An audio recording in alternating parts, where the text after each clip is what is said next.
does that look like in education? And we'll start off with Dr. Narima. Thank you. It's a privilege to be here again today. I think future ready, if we're going to look at it in a very simple way, it's actually, graduates possessing the skills, the knowledge, and most importantly, the attitudes necessary not just to get a job when they graduate, but to be able actually to continuously to succeed and continue to navigate uncertainty. So it's really about their adaptability and their agility and their how they can navigate uncertainties. And there's a lot of ways. Thank you. And Hatem? Well, what a question. It is a buzzword indeed, future ready. And I think to be ready for something, you need to primarily be able to define it. And if we ask all our audience now to define the future, that would be a very, very challenging question, especially within the VUCA situation that we are all living in, which is the volatility, the uncertainty, the complexity, and the ambiguity. And we've all been introduced to this model, especially after COVID, that has disrupted education. So I believe that the VUCA leadership for education has to be treated by another VUCA. So we treat volatility with vision, and we treat uncertainty with understanding, and we treat complexity with clarity, and ambiguity with agility. So hopefully, to define this situation, we will be able to first become future ready ourselves, and then be able to educate future ready generations to come. Absolutely. And Sandra? Sure, thank you. Adding on to what has been said already, I think one of the things that we prepare learners to be able to contribute positively to their communities and to be able to solve those, what they call big stick issues that we're facing now and that they will be facing when they go into the world. So that's my thoughts. Thank you, Shukran. That links down to my next question to all the panelists. So as digital transformation continues to reshape education and workplace development, what do you see as the most critical skills for future employability? And we'll begin with you, Sandra. Sure. I think for me, it's now with AI and all the technology craze, is remembering what makes us uniquely human and focusing on developing those skills, so communication skills. Just take an example, you're writing a prompt for something. If you don't have really good communication skills, you input it rubbish, and then you'll get rubbish back. So communication skills, resilience, lots of changes, not knowing what to do, so being able to have that. I was watching a video the other day with the fake, deep fakes. So having those skills to really be able to know what is real and what is not. So critical thought is really one of those very important skills. And really just caring. Absolutely. And over to you. If I add to this as well, I mean, it's pretty much done the homework for us already with the World Economic Forum, with their annual reports, top 20 skills for 2027, top 20 skills for 2030. So the skills are there. So it's all depends on the learning organizations, whether that be K-12 schooling or universities, in embedding and mapping those skills in the curriculum, so that this is really given into meaningful experiential learning engagements. And we don't only teach skills, we teach skills, knowledge, and concepts. So how this is all interweaving, that's the question. Thank you. I'd like to use this question because we referred to the World Economic Forum. Some very interesting statistics that really emphasize how much certain skills are more important over others. So according to the 2025 World Economic Forum, we expect that 1.1 billion jobs are going to be transformed radically by technology in the next decade. There's a projection that in the next 5 years, there will be 14 million jobs that will completely disappear, 69 million jobs that will be created, 40% of the core workforce skills is going to be changing, and 65% of students who enter school are going to end up working in jobs that have yet been created. So that really highlights that other than the hard skills or whatever the discipline skills, I think there's 5-6 skill sets that are important. The first one I would say is adaptability, agility, and lifelong learning.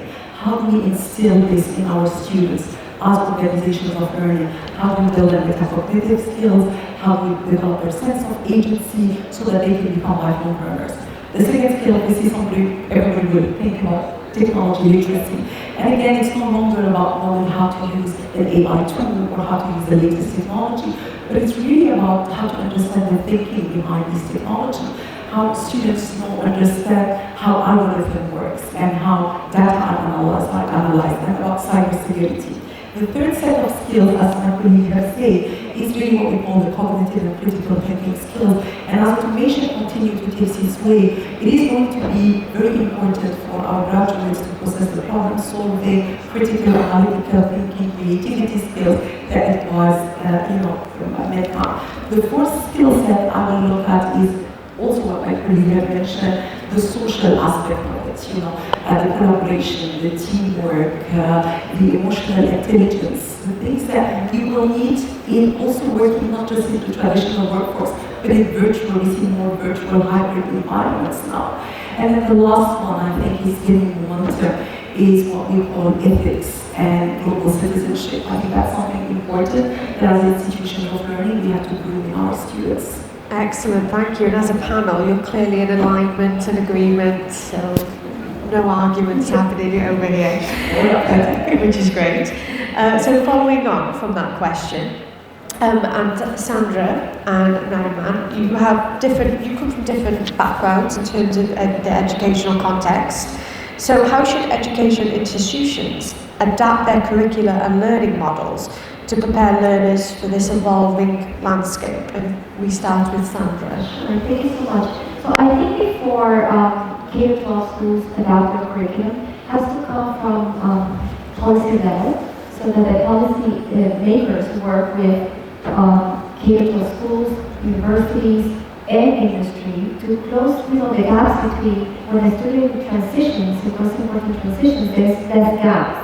So making sure that we have all that information, what is needed at each transition point, so that we can incorporate that into our curriculum. Obviously, in the panel before, they were talking about problem-based learning, etc. All those active pedagogies have to be in there, so that the students can learn to learn the skills that they need in the world that they're faced with. We already mentioned all the skills that are necessary as well. So all of that needs to be integrated into the curriculum that we do. But you need to really ensure that there's collaboration amongst all the stakeholders, otherwise it doesn't matter what kind of curriculum you have if you're not preparing the teacher, the workforce, all of them to work together. Also, again, what my colleague has mentioned, actually, obviously, if you want to create change, you need to work on three interrelated levels: the macro level, which is the policy level, the meso level, which is the institutional level, and the micro, which is the individual faculty numbers. And I think that there's three things we need to work on when we talk about curriculum. One is to redesign curriculum to explicitly integrate these skills within it. We assume that students pick up these skills as they go throughout their 4 years, 5 years study in universities. And it doesn't happen. We need to explicitly integrate this into the curriculum. We look more and more at exposing students to interdisciplinary courses that allows them to solve complex problems. We look at embedding professional certification within the curriculum. We look at things like flexible learning pathways so that students are more employable. So that's from the curriculum perspective. But then hand in hand with the curriculum is the pedagogy. Rethinking the pedagogy, actually how we provide real-life opportunities for students to apply their theoretical knowledge into practice. And this is where all these innovative pedagogies are: experiential learning, service learning, project-based learning, simulations, and so forth come in, so that students have the ability to apply, whatever they know into practice. And then the third element, which we don't like talking about, is assessment. What are we really assessing? Are we assessing the cognitive knowledge and the ability of the student to recall information, or are we assessing the skill? And that implies moving away from high-stake, summative exams to more ongoing performance assessment, where students get the opportunity to get feedback and act on it. And obviously that doesn't work in isolation from the overall ecosystem. But if we're talking about future-ready graduates, then you need to have career counseling, you need to have co-curricular activities, mentoring, and so forth. So I think that's how holistically as an institution we need to look at employability and preparing graduates. So that was pretty much comprehensive, and I'm conscious of the time, but if I may just add a little bit of it, I advise all fellow educators here to look up the white paper published by the World Economic Forum, which is Education 4.0, the taxonomy of the learning of the future. So basically, the research has been done following up with the need in the job market and the workforce, which aligns with renovation and innovation in two main domains, the content and the experiences. So what content we need to revisit and what are the experiences that we need to revisit. So it's published since January 2023, and it's for us to start implementing. Oh, thank you so much for sharing that. Okay then, so my next question is how can educational institutions better align with evolving industry needs, and what specific steps can they take to actively involve industry partners in curriculum co-design, which obviously this links in with what you mentioned, Sandra, and the development of meaningful learning opportunities. So, I think following up on what we just said, creating that ecosystem where employers and industry have a voice, not only us sitting on some advisory board that meets twice a year, but actually we are involved in co-creating the curriculum. I think things like engaging faculty members with the industry, and this is important in higher education. Sometimes a lot of emphasis is on research, which is extremely important. But a lot of the faculty are far away from the industry and the business for many, many years. And they cannot really transmit these employability skills to students if they have been employed or in the industry work for many years. So whether the institutions create that ecosystem where faculty work with the industry, or whether you have two tracks to engage to hire faculty, a research track and a professional track, is another thing. The other thing is obviously exchange learning opportunities, and that will only happen if you have strong ties with the industry, co-op, apprenticeship programs, site visits, which are embedded in the curriculum right from year one if you're doing a bachelor, not at the last year. And then obviously things like, industry certification, I think, that are embedded into the curriculum, having ongoing feedback loops so that you can tell you've seen how fast things are changing, so that we can continuously map our curriculum with the skills required by the markets. Two key points here. I mean, getting back to the basics, the pace of innovation is entirely very, very quick and very rapid. So accordingly, I would encourage all learning organizations, whether that be on the pedagogy part, which is schooling, or the andragogy, which is corporate and adult learning, and continuously to the heutagogy, which is the driven, self-driven lifelong learning, is to adopt the entrepreneurial mindset of problem versus solution. So all the learning engagements that we are incorporating in our curriculum need to be driven by a problem, which is basically what Merrill's first principles of instruction is advocating for. And this can be adopted by both ends of the learning organizations, whether schools or universities. And the second point is a growth mindset versus a fixed mindset. We really need to encourage all members of staff, whether they are from Generation X or Z or whatever they call the generation, to be open for learning and to be open for getting outside of their comfort zone, because this is only where growth happens. Yeah. So I just wanted to add, when you were saying that in terms of starting in year one and with your bachelor's, I would even dare say to bring that even down to middle school. For example, we have students where they will go into internships starting in middle school, shadowing people in industry, parents, bringing the parents in to talk about the type of work and the skills that they need. So start as early as possible. And also that will help the students learn their purpose. And I think that helps you in employability, because if you start finding your purpose at an earlier age, it will be easier to know what you really want to do later. And also what you don't want to do. Through gaining that experience and that opportunity, even if someone comes away, I don't want to do that, well that's a valuable lesson, isn't it? Well, thank you so much. This is really interesting. So as you're in higher education, my next question is, how can higher education institutions effectively prepare, and this can also apply to the staff, their faculty staff, to integrate AI and adaptive learning technologies into their teaching practices whilst ensuring that there's still that human element and human connection at the core of educational design? I think what's happening, especially in higher education, and it's a very complex ecosystem as a whole, is that very often we witness pockets of excellence, good practices at the level of the individual course or instructor, but it doesn't have an institutional vision. So to be honest with you, from a strategic perspective, the first thing I would say, and we do a lot of work, we work with more than 200 universities, is to actually have a clear strategy and framework in place that is aligned with your mission and your vision and your values for learning and teaching and for employability. And that actually will inform everything that you do in terms of professional development, pedagogies, technology investment, learning space design, and so forth. So you need that high-level strategy. And then obviously you need to invest in faculty professional development. We assume, especially higher ed, that if you have a PhD, you know it all. And that is not the case. The PhD makes you a subject expert, but the pedagogy requires a lot of time. We do a lot of experimentation. Things work, things doesn't work. Things work in different settings and contexts. So professional development is important. Setting up centers of excellence that just don't do haphazard training, but then actually continuously retrain, needs analysis, offers program, measure the impact on learning. We don't do a lot of measuring impact. We spend a lot, and a lot of our KPIs on professional development. How many hours of training, how many faculty we train. But a real measure is the actual, what's the percentage of faculty who integrated these things into their classroom? Is it improving the outcome? Is it improving student engagement?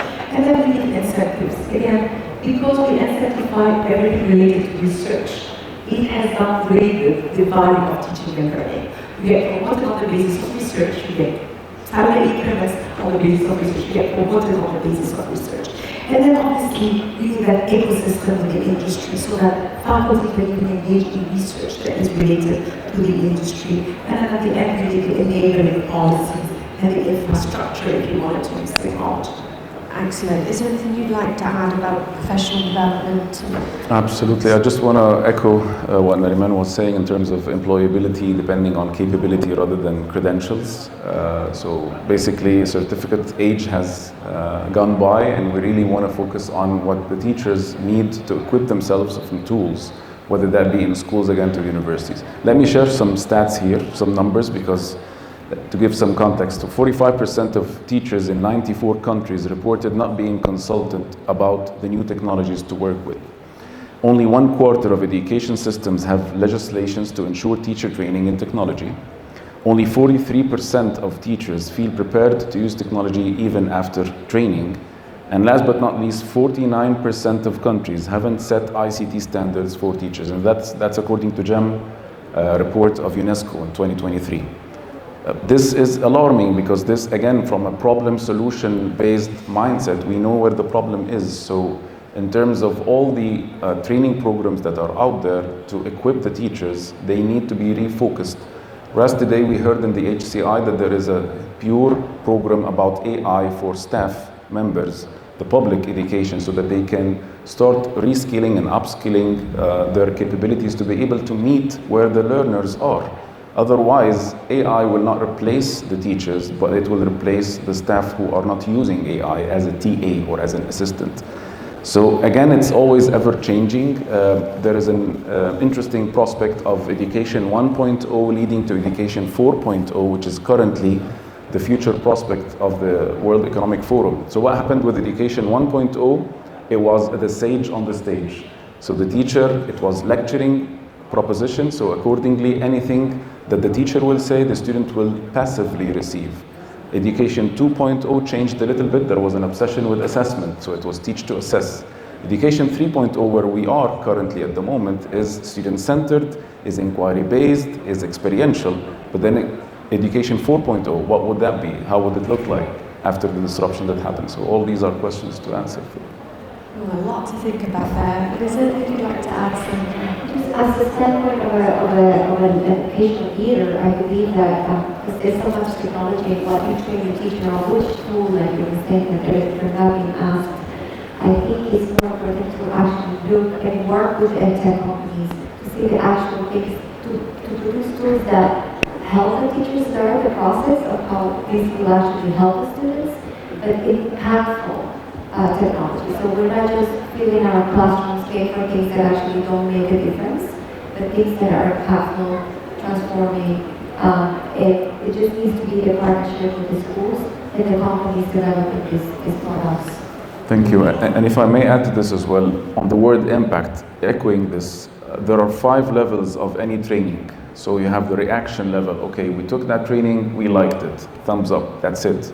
But there is the learning level, which normally 50% of the training stands at and stick to. But then the most important 2 levels are level 4 or 3 and 4, which is the application and the impact. So our institutions for training, following up with the organization that they are training their members of staff with, in terms of a partnership rather than just a service delivery mode, off you go, because research says that only 5% of a presentation is actually grasped by the attendees. So where are we from measuring the impact and more entirely the return on the investment, where this organization would invest in its staff for training, and then what is the impact of that? And also the impact, we could look at assessing student outcomes, but it could be something different, teacher workload, if we're using the technology in that way. So then we need to think about what are we measuring with that impact. So that's brilliant, thank you so much. I had a question for you. So what strategies can institutions and policymakers implement to ensure that innovations in education are inclusive and provide equitable access and benefits to all learners regardless of their background or their circumstances? That is a loaded question, and there's a lot to unpack. It needs a panel on its own, absolutely. But I'm privileged to say that at ALC we are spearheading and pioneering an inclusive program to train teachers in the Arabic language in partnership with the IFIP, which is the International Forum of Inclusion Practitioners. We've actually launched that yesterday in the HCI, or the day before, on the HCI stage. So again, as it was mentioned in the UNESCO Conference for Inclusion Practitioners in March last year, all means all. So preparing all teachers to meet the learning diversity of all students, of all learners. If we move to university, the same thing. If we move to training, the same thing. Again, it's not a one-size-fits-all. What are we doing to cater the curriculum and make the curriculum fit the child rather than make the child fit the curriculum? Lots of research out there about the universal design of learning, which is basically focusing on adaptation, modifications, and accommodations for the learner. So there's a lot to say here, but hopefully it's a work in progress. Well, thank you so much for your fantastic contributions, and unfortunately we have to end it then. Shukran, and thank you everyone. Give our panel a round of applause. Thank you so much. Thank you to Kate Jones.